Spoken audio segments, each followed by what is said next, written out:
I saw 100 men who had abused dozens of children. A fetus had been found from a little girl who had been just 13 when she was made pregnant. She had the mental capacity of a younger child. I would have punched somebody. I was incandescent with rage. I was angry. I was incredulous. I couldn't believe what I was seeing. There were 99% British Pakistani Muslim men. Nobody would speak about that. It was a very uncomfortable truth.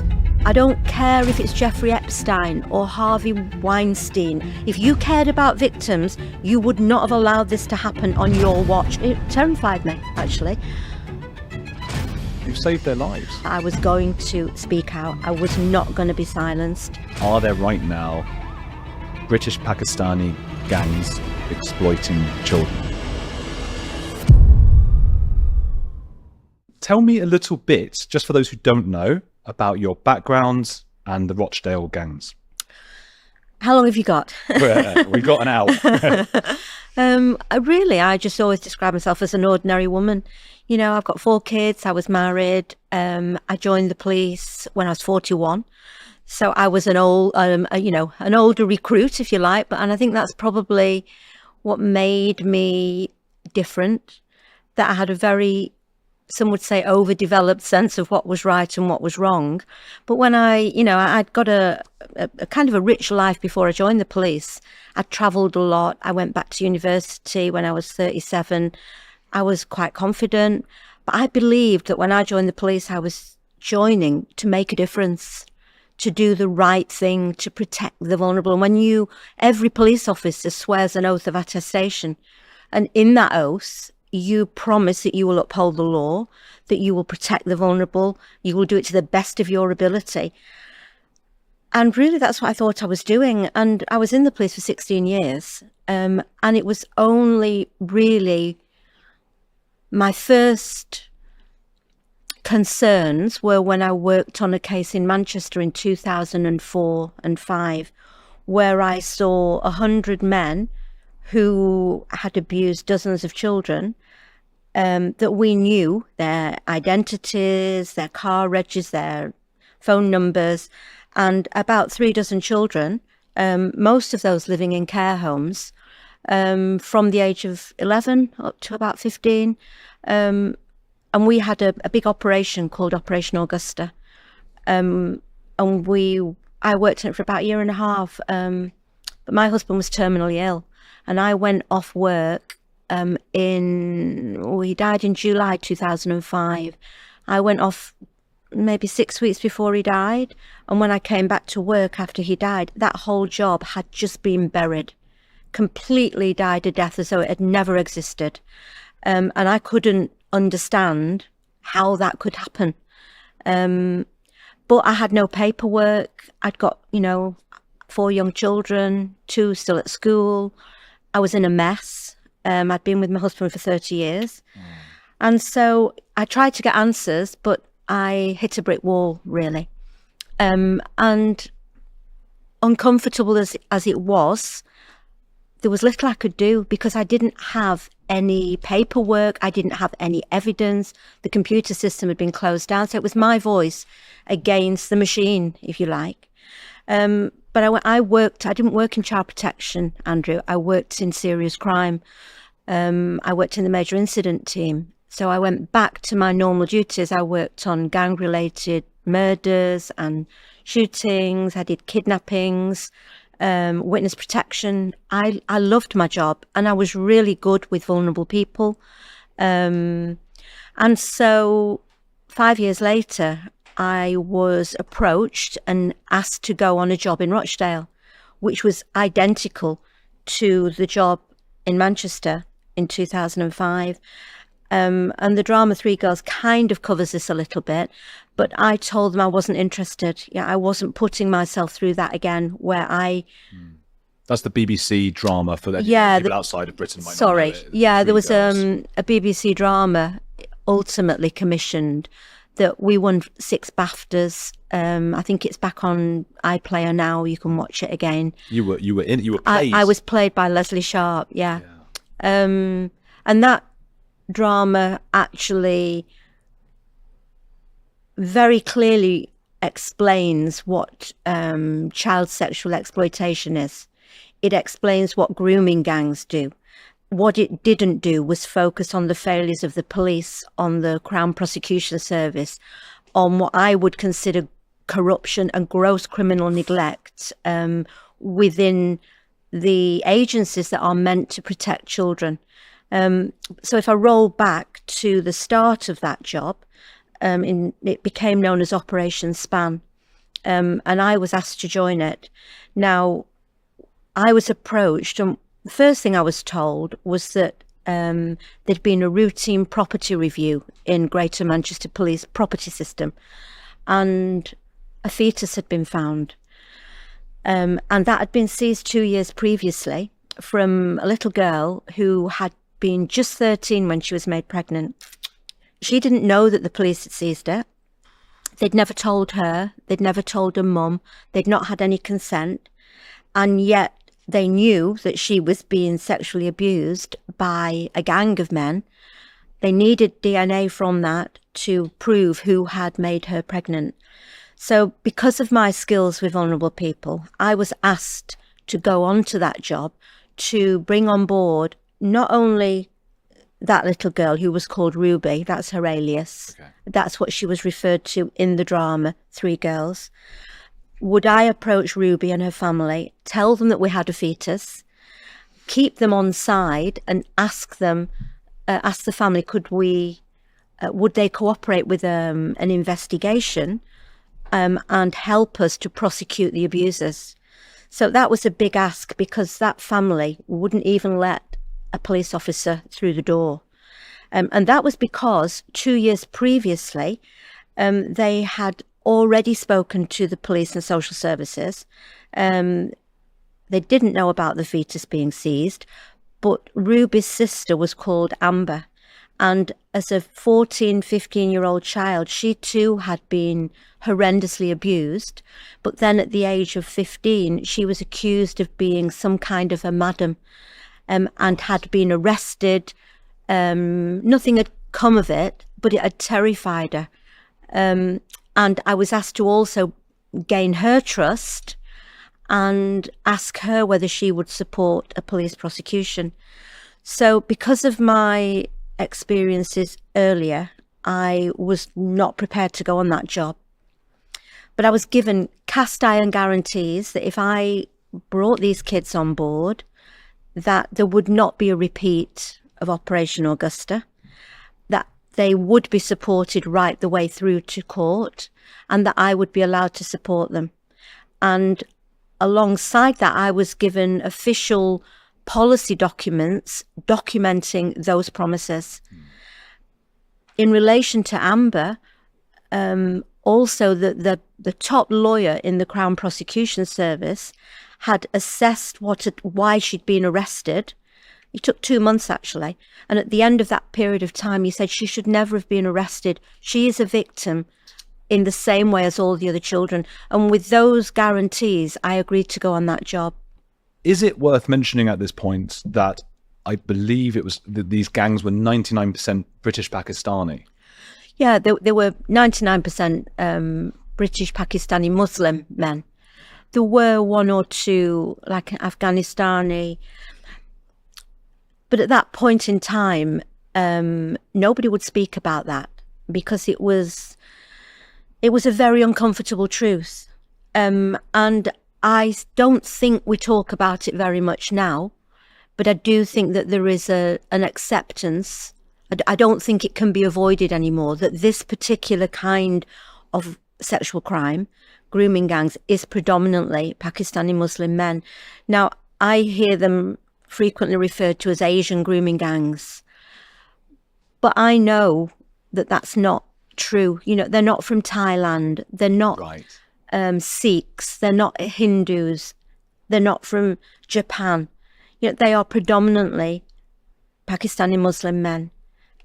So, I mean, even this last week, I've had an email from a Sikh man saying that that community are really upset that these gangs are referred to as Asians. So, but the authorities tiptoed around that fact And I do think that was one of the reasons why this problem was allowed to evolve and go unchallenged for perhaps 20 years, if I'm honest. But my take on that always is that for me, this has always been about protecting children. And I don't care where an abuser comes from. You know, I don't care if it's Jeffrey Epstein or Harvey Weinstein or a priest in the Catholic Church.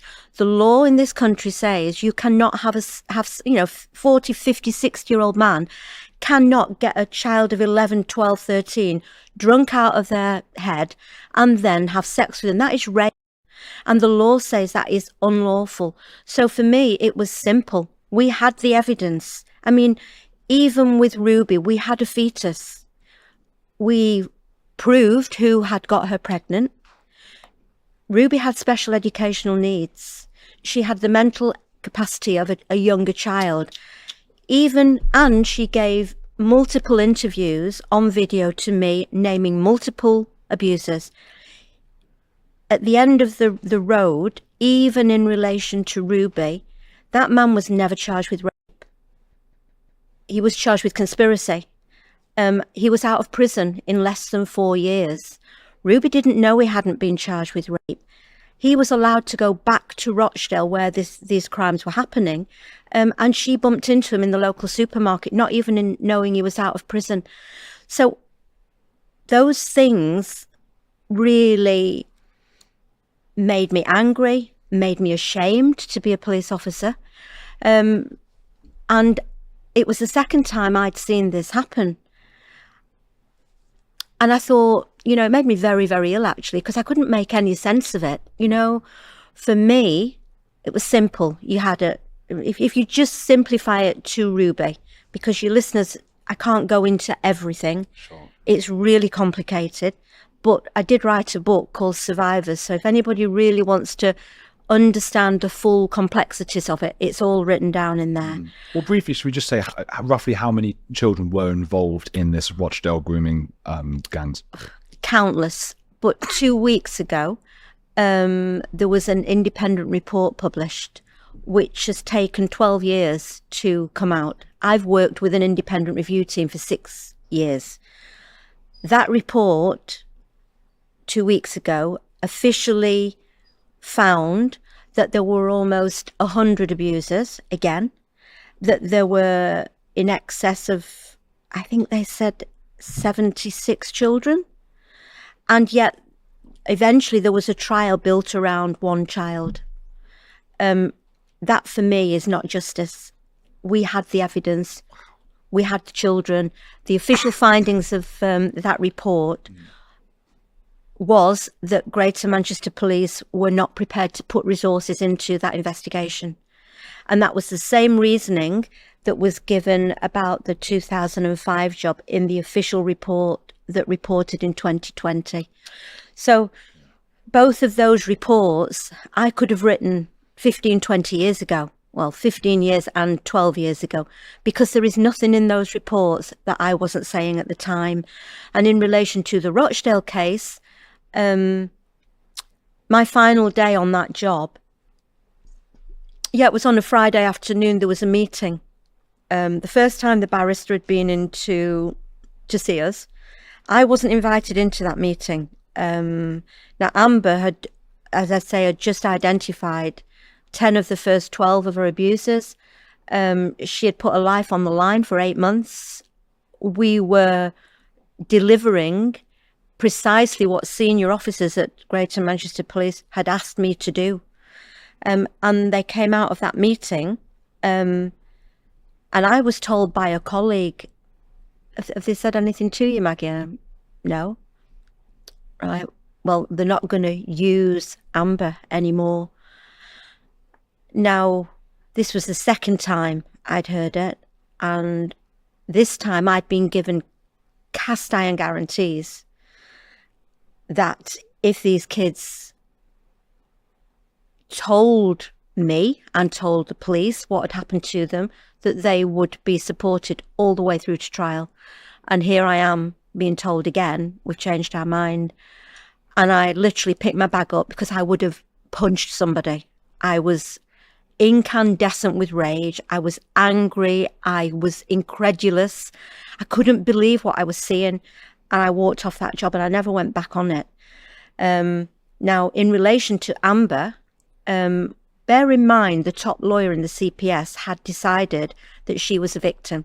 Even though she'd been arrested, before we were allowed to even go anywhere near her, they had officially designated her a victim. I left that job. I sat at home trying to think, what am I going to do? Because at that point, I honestly believed it was a lazy officer who wasn't doing the job. I was just so naive. I really, really thought I never for one moment thought that the whole organisation, that the whole of police in the UK had made a conscious decision that this is how these cases would be dealt with. I mean, the last 12 years have been an education for me. So what's behind this? Are we dealing with people who are sort of afraid of offending minorities, or are we dealing with potentially people who are friends with the bad people who are infiltrating the police? Both those two official reports have said that the police dropped both those jobs because they would not put resources into it. So it was money. So it's about prioritising the resources within the police force. But I have no doubt that part of that was a judgment of these children, that they were from difficult backgrounds, that they were, I mean, how many times have you heard that these children were making a lifestyle choice, that they were complicit in their abuse? And my response to that is always, if this was the chief constable, or if it was Rishi Sunak's daughter, or, you know, the daughter of a wealthy individual, would the police still say that that child was making a lifestyle choice? And I would say absolutely not. But these children, I would say, were the most vulnerable in our country. You know, mostly on Augusta, those kids were all living in care homes. And I use that word care because that's how it's referred to. But those children are not cared for. They don't know love. They're not cared for. Nobody cares about them. And so when an abuser will target a vulnerable child, and they can spot vulnerability easily. They give that child attention. You know, they might take them out in a big car. They might buy them a pizza, a bit of jewelry, food. Those children initially feel important. They think that somebody cares about them. That is exploitation. And these gangs are so sophisticated because the authorities have never addressed it. So, you know, and in the Rochdale case, most of those children were living at home. But for instance, Ruby and Amber, their brother had been abused in the care home that Cyril Smith abused children in. Right. And the brother had actually met his abuser in the street. He was working for the post office many years later.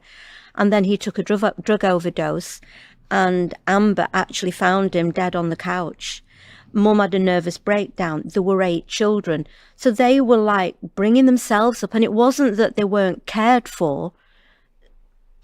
They were living in a very difficult situation. And my take on it was, and still is, that the family should have been supported because they weren't bad people. They were just struggling. And the children were left to their own devices. So when somebody turns up and gives them some attention and a little bit of care, the children, you know, a 12-year-old child doesn't see that this is bad. Both of those children now can look back and they know full well. You know, when I'm with Ruby, because they're like my own children in many ways. I've, you know, been alongside them for 10, 12 years. But when I talk to Ruby now, I mean, she's got children that are almost the age that she was when she was being raped. And she can't understand now how that could be allowed to happen. I can't understand it. But with Amber, they dropped her as a victim. And I went off the job. I couldn't make any sense of it. I spent about 6 weeks trying to decide what I was going to do. But ultimately what was happening in the background, we had Hillsborough all over the telly, and families that had lost 30 years of their lives trying to fight for the truth to come out. For non-Brits, it's just that was a disaster at a soccer football stadium where people were crushed and the police appeared to have covered up. They blamed the families. They said that the victims were drunk and they were fighting, and it was their own fault that they had been squashed to death. And the families never accepted that. And for 30 years, they fought for the truth. And the truth has come out. There were decisions made by police and the authorities where gates were opened, and that caused the stampede. That was all going on the TV back in 2011. And I'm sitting there in a real mess. Couldn't sleep, I couldn't eat, I couldn't make sense of, here's a job that I'd given 16 years of my life to, that I thought was about protecting children. There's nothing more important to me. And yet here I am for the second time, seeing senior officers closing down a job where I knew again of dozens of men that were abusing children. And I've got 4 kids of my own, as I said, and I just thought, knowing the kind of person that I am, I always do my best. And I've got a very good sense of right and wrong. This wasn't about being a police officer. This was just so wrong that any decent human being who heard what was going on would think it was wrong. And from the police, for senior police officers, chief constables, to decide to close a job down when we had all the evidence we needed, for me was so wrong that if I didn't speak out about it, I was as bad as them. And I didn't want my kids to turn the telly on in 30 years' time when I'm not here and hear all about Rochdale and Operation Augusta and say, well, my mum worked on that. Why did she not say anything? So ultimately, I spoke to the boss on that job, and I told her what I thought was wrong. And she agreed with me. She said, I agree with what you're saying, but I was only a detective. Senior officers make decisions and you do as you're told. And if you can't do that, maybe you're in the wrong job. Now, I'd been struggling about what to do because I felt great loyalty to that officer because she was completely out of her depth. She'd been put on that job to run it. She didn't have a clue. She'd never run a serious investigation. She couldn't open the computer system. She was out of her depth, but she wasn't a bad person. But when she said that to me, I thought, you know what? My loyalties have to be to these children. If you know what is going on and you are not saying anything, then who else is going to? So that was when I made my mind up that I was going to speak out. I was not going to be silenced. And I started about a 15-month journey within the police. I was still a serving police officer, and I went to everybody. I went to the head of public protection. I went to the chief constable, head of serious crime, the Home Office, the IOPC, a lawyer. Nobody wanted to hear what I had to say. The chief constable basically said he wouldn't meet me. I did him a War and Peace email, same one I sent to the head of public protection. Just didn't want to know. If lessons have to be learned, we will learn them. Thank you very much for your interest. And the more I wrote to people, the more the penny began to drop. That whereas initially I thought they didn't know what was going on, I thought that I would shock them. When I said if the public knew what was going on here, the organisation would be brought into disrepute. Do you know? I now know 100% that they all knew. I was the problem because I wouldn't be silenced. And the head of serious crime, when I was granted 10, 15 minutes of his time, he told me, I made it very clear that I was not going to be silenced, that if he didn't listen, if the police didn't act, I was going to go public. And he made it very clear that if I went public, you can go to prison. What you know is confidential. You only know it because you're a serving police officer. It's in writing. And so I was, it terrified me, actually. But I still felt somewhere inside that if I didn't speak, nobody would. And once I'd faced my fear and stepped outside the organisation, I was on the outside. I was not going to be silenced, and I resigned in October 2012, and I went public. I spent 3 months putting a programme together with File on 4. Just before I resigned, though, I was told, I don't know why I was told, but somebody told me in a document that was very confidential, I was made aware that not only had Amber been dropped as a victim, when the barrister who was leading the trial found out exactly what Amber had told me and what she had disclosed, it became very clear that the trial would not go ahead without her evidence. And anybody who understands the criminal justice system will know that in a court of law, in a trial, the only evidence that is admissible is either if you are a victim or a witness, or you are an offender. And so the only way of getting Amber's evidence then into court, because she'd been dropped as a victim and it was too late to bring her back, was to secretly add her onto the indictment as an abuser. Oh. So they never told her. Because of the accusations of her being a madam. Yeah, so they portrayed her wrongly, and the report 2 weeks ago categorically says that was wrong. I knew it was wrong from day one. Anybody with any ounce of decency would know that was wrong, and that the police and that the Crown Prosecution Service would stoop to those depths secretly, and the reason was and I'm quoting, a tactical option to get her evidence into court, for me is inhumane. It is wicked. It is the worst thing I have ever heard. So they secretly added her onto the indictment. They never arrested her. They never cautioned her. They never gave a legal representation.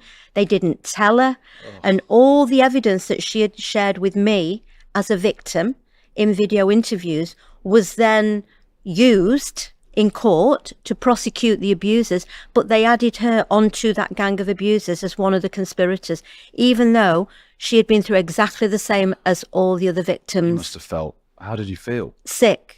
I still do. Sick to my stomach.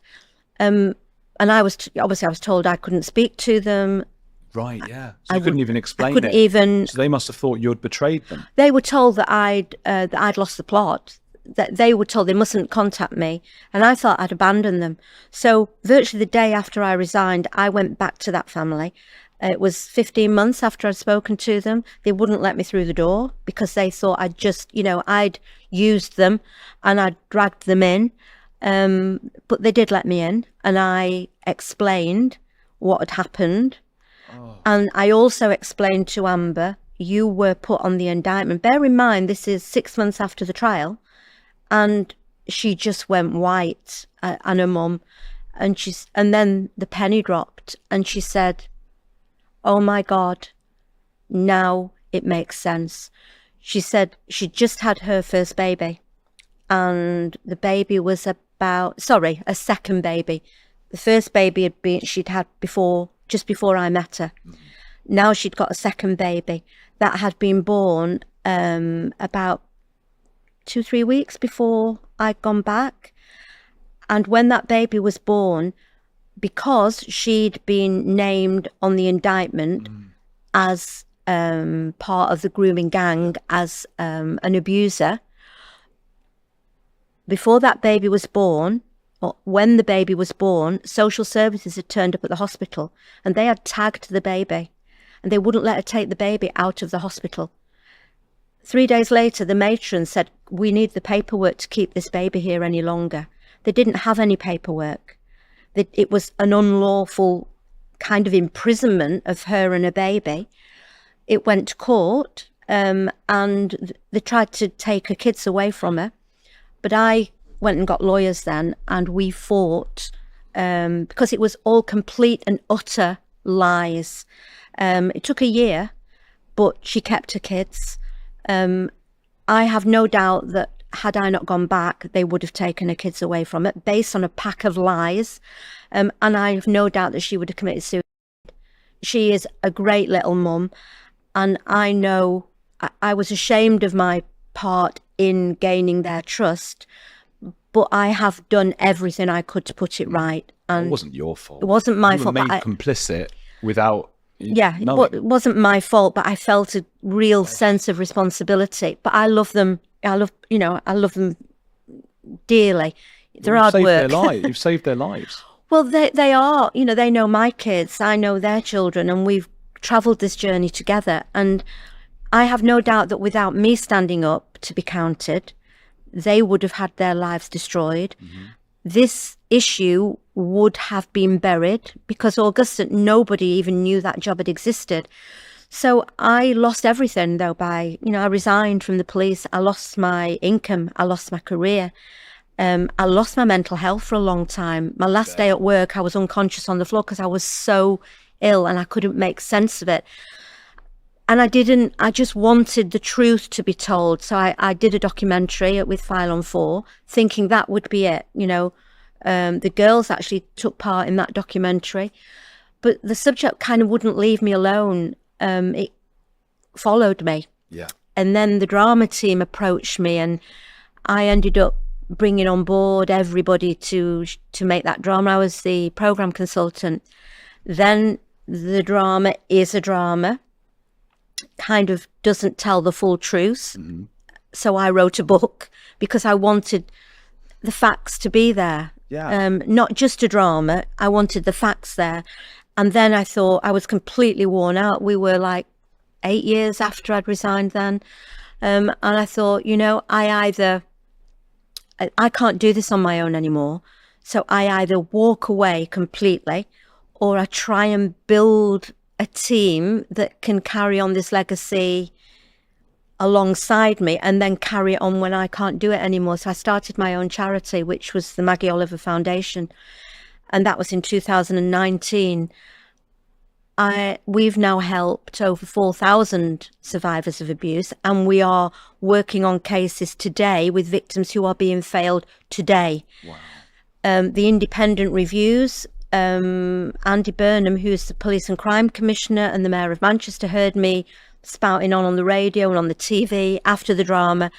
I'm sure he thought I was telling lies at the time, but he announced that there were going to be an independent review into the Manchester case and the Rochdale case.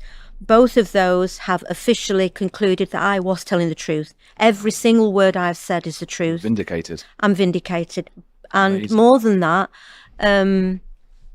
the world knows it's the truth. And although last week there was a press conference when that report was published, and if anybody wants to go on to my, say, Twitter, it's Maggie Oliver UK. I've shared that press conference, and I heard the new chief constable saying, his words were, as surely as night follows day, this wouldn't happen today. Well, I stood up and I said, it absolutely is happening today. And I'd been approached in the last month by an officer who is now resigned, who could have been me 10 years ago. So don't come with all that. This is going on. Overconfidence every time that they have. It's just pretending it's in the past. And my argument is, this isn't about the past. And unless you're honest about what is going on, from the foundation, we are taking cases to throughout the whole country. We're a national charity about police failures, about where victims are being fobbed off, about where they're being criminalised, where they're being arrested and silenced. We are a real voice for change, but it's based on current practices and multiple victims who, I've been saying, because everybody in the UK has seen this drama, Mr. Bates against the post office. Yes, yeah. I could be Mr. Bates, because in the foundation, we are pulling together all these voices of isolated victims who are being treated in the same way. We are spotting patterns and failures, and I've got no axe to grind except do your job properly. Yeah. Your job is to uphold the law. If you have a victim comes to you who has been raped on a daily basis, and I don't just mean grooming gangs, I mean victims of any kind of sexual crime, So violence against women and girls, an individual rape, a young man being abused. We only deal with sexual crime, but so many are getting a horrific service from a system which is completely broken. You know, the complaint system is unfit for purpose. It is not independent. Well, let me ask you, I've heard quite a lot that it's been said that they didn't want to offend the British Pakistani community. Yeah. And that was a big, because I know you mentioned the budgets and things, they didn't want to spend the money on the operations, but do you think there was an issue that they didn't want to offend? I do think the ethnicity of the offenders, definitely back in 2005. And also, when I first started out, I couldn't refer to these abusers as Pakistani Muslim men. You know, I remember going on the Today programme with John Humphreys and really pushing the buttons or the boundaries, because it's the truth. It is the truth. But as I've said, that was definitely a big part of why the authorities tiptoed around it. I also believe that it is, as I've said, because these children were seen as an underclass, that they didn't matter, that who was going to, you know, challenge the system, who's going to, fight for these kids. And if they did, they're so easy to dismiss. This is a modern phenomenon whereby, this is just my opinion, but some people on the left have stopped caring about class and helping the working class. So they turned a blind eye to that, and then started caring in an inordinate amount about offending people, even if they might be abusers, whatever. I had Yasmin Mohammed on the show yesterday. She's an ex-Muslim who had a torrid childhood and difficult upbringing. She's fantastic, a wonderful speaker. And I told her I was speaking to you, and she knows the case. She's Canadian, but she knows about the case.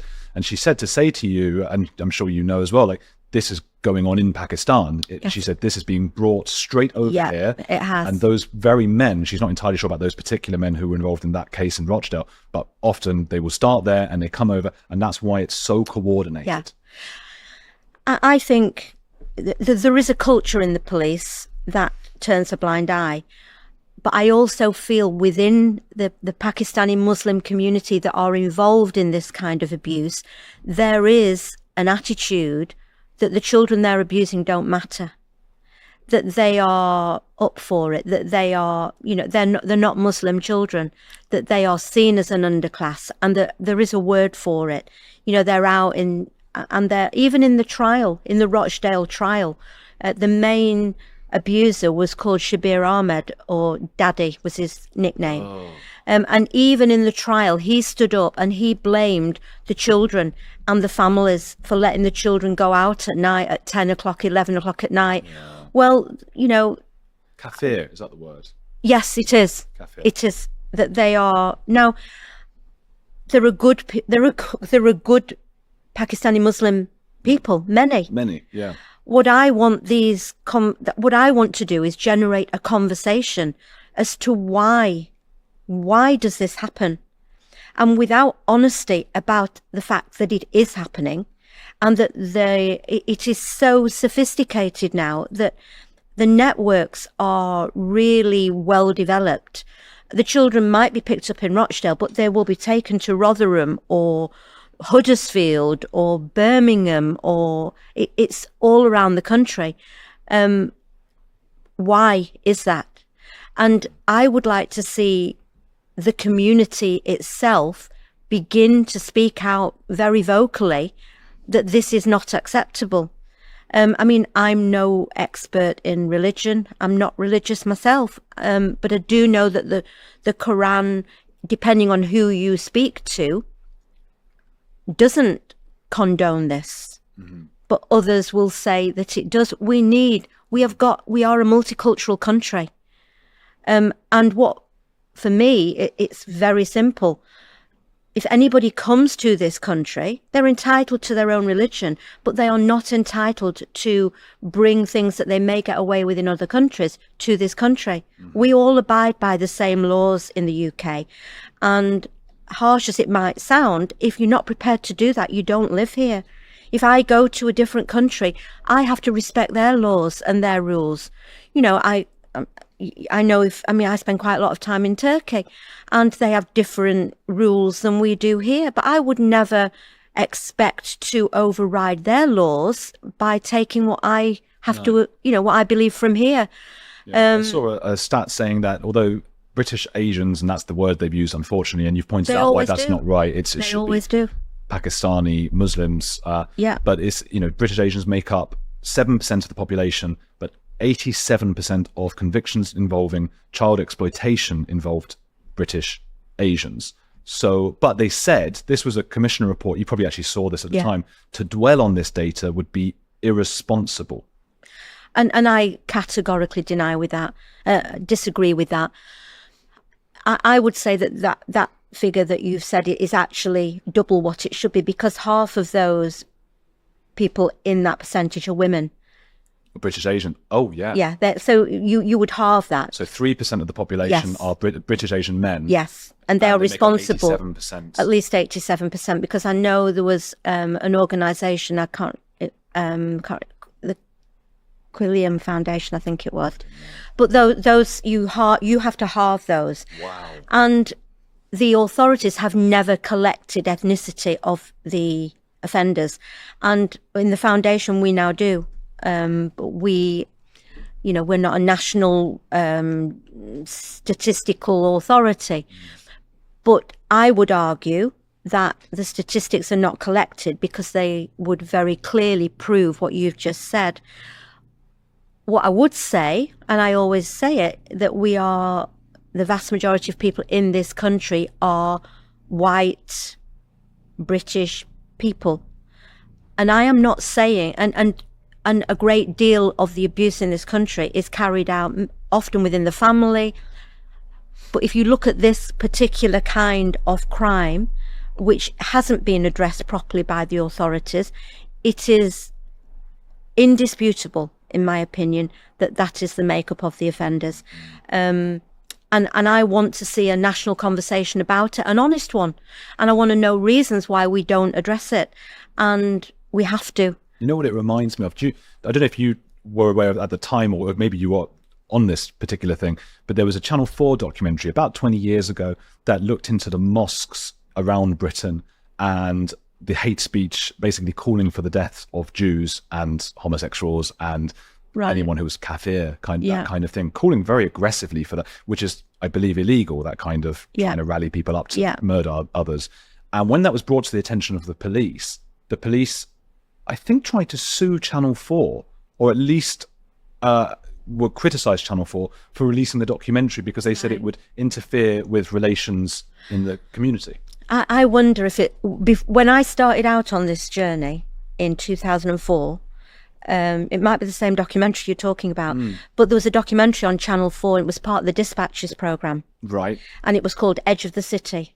Might be that. And a documentary team were shadowing a social services team in Keighley in South Yorkshire. And as part of that, it was for many months, and as part of that documentary, they discovered this particular problem, that the community had been fighting to have this addressed by the police. Anne Cryer was the MP for Keighley. She brought it up in Parliament, and nobody wanted to hear about it.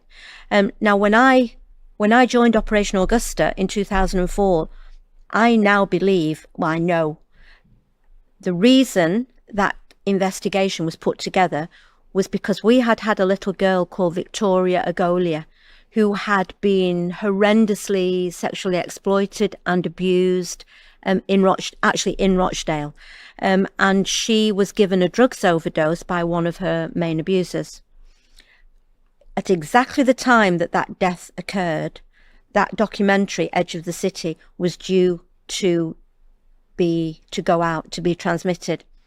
And it was also when the elections were going on. And so the police, I think it was the police, applied to have that episode held back because they feared it would cause racial tension and riots. So that episode was held back, or that programme was held back. Victoria died, who had been through exactly what the children in Keighley were going through.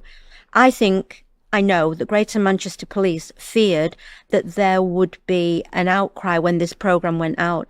That's why they put together Operation Augusta.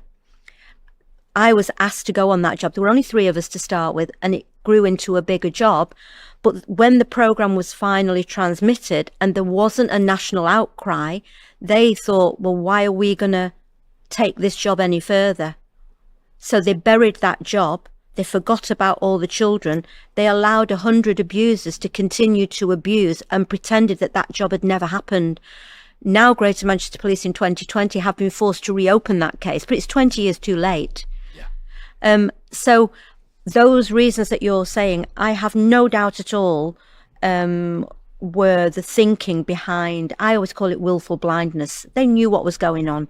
They chose to do nothing for the reasons you said, but also why put money into these cases when we really don't want to know what's going on?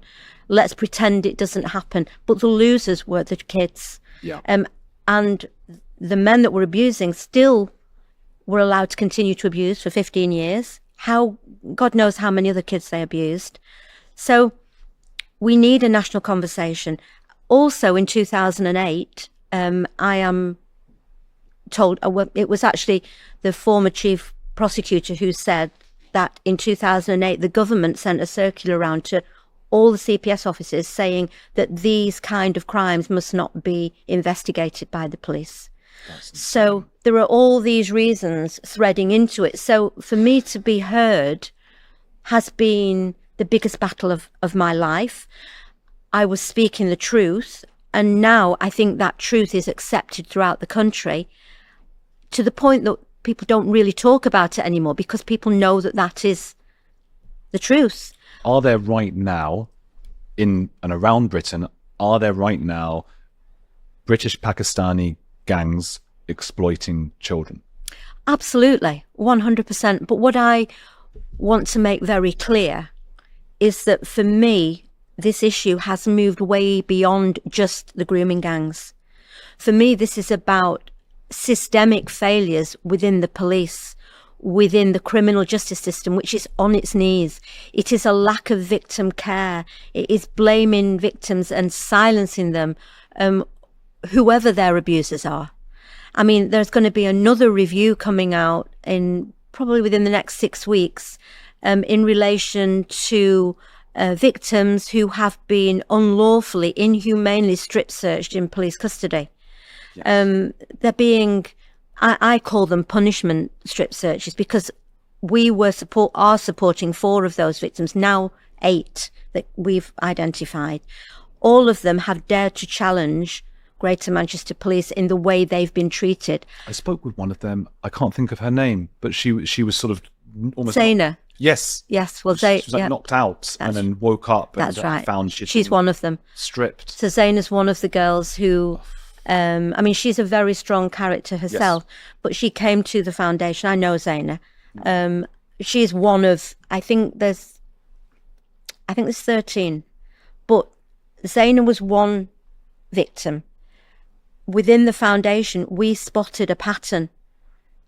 And so we actually took it to Sky. And Sky did a really good, thorough piece covering 4 of those victims that we are fighting for 3 of them. Zaina's kind of fighting her own battle, but she's still, we were messaging last week, but many victims don't feel strong enough to take the system on. And I say about the post office drama, you know, each one of those victims, the postmasters who were sent to prison or criminalised, as an individual, their voice becomes buried. They are very easy to be dismissed. But once you go from 1 to 2 to 10 to 20, suddenly this isn't a mistake. It isn't one victim who is, you know, easy to blame. It becomes an example of a pattern of behaviour. And that's the value of the Maggie Oliver Foundation, that we are able to plot the patterns. So I would say an unlawful use of strip searching as a means of silencing victims who are challenging a system that doesn't want to be challenged, abuse of power within that system. absolutely no independent scrutiny of those actions of police forces, because when a victim complains to the police, it is investigated by their own professional standards department. And even when they take it to the next level and go to the Independent Office for Police Conduct, they are not independent and they don't see that complaint. The form goes online, addressed to the IOPC, but they don't open it. It goes straight back to the professional standards within the police force against who the complaint is. And it's only when that police force voluntarily refers it to the IOPC that the IOPC ever see it. So I'm looking to change a system. If you had a system that worked, somebody like Amber or Ruby who complained would have somebody independent looking at their case and maybe would think this isn't right. But when you're complaining to an organisation that has caused that problem, they do not want to see that they are corrupt or that they are acting unlawfully. And they cover up the system in exactly the same way as the post office covered up. It's power in the hands of those who are under investigation. It's an abuse of power. So I started this journey being horrified by the treatment. It was actually Amber that brought it to a head for me, and then Ruby. And the more I've travelled along this path, the more my eyes have been opened to the fact it wasn't one lazy officer, and it wasn't one case that wasn't handled properly. And it actually wasn't just about the ethnicity of offenders or the social class of the victims. It is a system that needs to be fit for purpose, and if there is something going wrong, we need to have somewhere to go to expose what's going wrong, because I had nowhere to go. I was telling the truth. I tried desperately to be heard, and yet where could I go? I went within the organisation trying to get a chief constable to listen to me. And you know what he said? When I went public, he went on national TV and radio. He knew what I was saying was true. And yet he said I was a woman who became too emotionally involved. I had been bereaved. I had lost the plot. He'd met me on many occasions. To this day, he's never met me once. But I had nowhere to go. He was a liar. His name was Peter Fahey. He is now Sir Peter Fahey. And he's a victim's advocate in the media. And I'm sorry, he should be in prison. The chief prosecutor, Nazir Afzal, he's the one who decided to drop Amber as a victim and then authorised her to be added onto the indictment as one of the offenders. For me, he was complicit in that behaviour. He's got, forgive me for saying it, he's got an unfortunate sounding name to be dealing with child exploitation. Peter Fahey. Peter Fahey? Peter Fahey. Sounds like Peter. I never thought of that, possibly. Unfortunately. But I've heard him on the radio. I get really triggered by this. I bet. Well, he's lied about you. But it's not just about me. I mean, I hear him on the radio saying that he's a good Christian. He's got 3 daughters of his own. And I think, what about all these children? In your hands was their welfare, and you were in a position of power. You were the chief constable and you turned away from them, and now you're pretending to care about victims. Well, I'm sorry, if you cared about victims, you would not have allowed this to happen on your watch. You would have stood up and been counted alongside me, and you weren't. So I get really angry when somebody like that is made, is knighted. He should be in prison. And actually, Nazir Afzal, they're on the media, on BBC, everywhere, all the time, talking about the rights of victims. Well, I'm sorry, the hypocrites, when they were in a position where they could have done something, they did nothing. Instead, it was shoot the messenger. I was the messenger.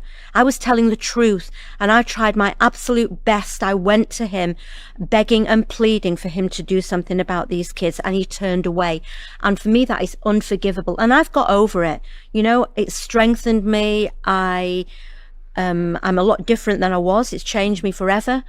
But I call a spade now. I don't like conflict. I never have. But I became the voice of those who had no voice. How can people help now? Go to the Maggie Oliver Foundation. Go to our website, themaggieoliverfoundation.com. If they're doing, yes please, if they're looking for a charity to support, You know, we exist purely on public donations and trust funding. We get not a penny from the state, because I want to be able to speak the truth, not have it connected to, you know, saying the right thing, or we're not going to give you your funding. If we fall apart and we're not able to operate anymore, then so be it. But now I've gone from me, I've got 5 members of staff, 30 volunteer ambassadors. We've got 40 people in our team now. Amazing. And we are building an army. So please support us. Go to my Twitter, my LinkedIn. We'll put the Twitter in the description as well. Yeah, I'm on Instagram. I try and keep that a little bit less serious, but my Twitter is, I pretty much share a lot of... We'll pop it all in the Thank you. description. You just email me what you want, we'll pop it in there. Fab. Tell me quickly now, who is a heretic you admire?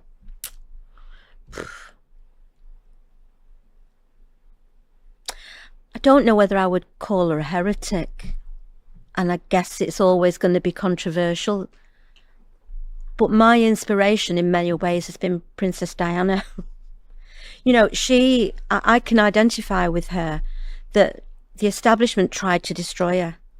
You know, they tried to write her off as a woman who got mental health problems, and I think that she was treated really badly. She was really little more than a child. I believe she absolutely idolized Prince Charles, but I think she was, you know, chosen to give birth to children, and then she was cast aside. But I think that the country saw that she'd risen above that, and she did a lot of good things, and so for me, I guess it would be Princess Diana. Oh. I don't know if she's a heretic. Sure. But she definitely is, was inspirational for me, and set herself against, she was set against the establishment, and they tried to destroy her, and yet she rose above it and recreated what I felt was a good person. So I guess that's who I would choose. Please do help Maggie. Go to the Maggie Oliver Foundation. We'll put the links below, and to her social media. Keep watching this channel. We'll have something very interesting right here for you. Stay watching.